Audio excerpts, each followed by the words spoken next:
Pune festival हा असा विषय आहे की पुण्यामध्ये आता खूप मोठमोठे कार्यक्रम होतात, सगळीकडे होतात. म्हणजे आता भरपूर मंडळं आहेत, भरपूर मोठे मोठे फेस्टिवल होतात. पण बालगंधर्वमध्ये जे फेस्टिवल होतं हे फेस्टिवल असं कुठंच होत नाही असं मला वाटतं. आणि आज 20 वर्ष मी इथे काम करते आहे. प्रत्येक वेळी वेगवेगळे कार्यक्रम असतात, विविध कार्यक्रम घेतात, छान कार्यक्रम भरवतात, छान नियोजन करतात.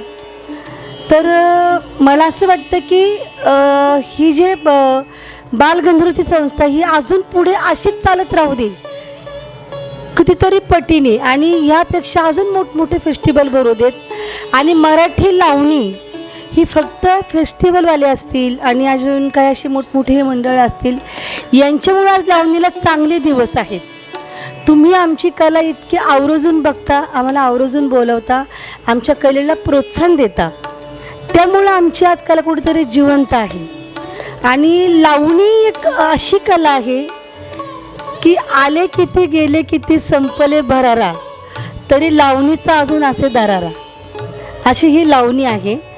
तर लावणी कलेला आयुष्यभर कधी मरण नव्हतं, कधी येणार नाही आणि यापुढं कधी येऊ नाही. पुणा फेस्टिवल एक 36वं फेस्टिवल आहे. सुरेशभाई कलमाडी यांच्या सहकार्यातनं हा कार्यक्रम झाला आहे. तर खरंच मी त्यांचे आभार मानते की त्यांनी एवढं छान फेस्टिवल भरवलं आहे आणि 36 वर्ष भरवत आहेत. म्हणजे त्यांचं खरंच कौतुक करायला पाहिजे. आम्ही सगळे कलाकार, माझी पूर्ण टीम, मी, श्री शशिकांत कोठावळे, नमिता पाटील, अर्चना जावळेकर, माझा सर्व ग्रुप, माझी सर्व टीम, आम्ही त्यांचे आभारी आहोत.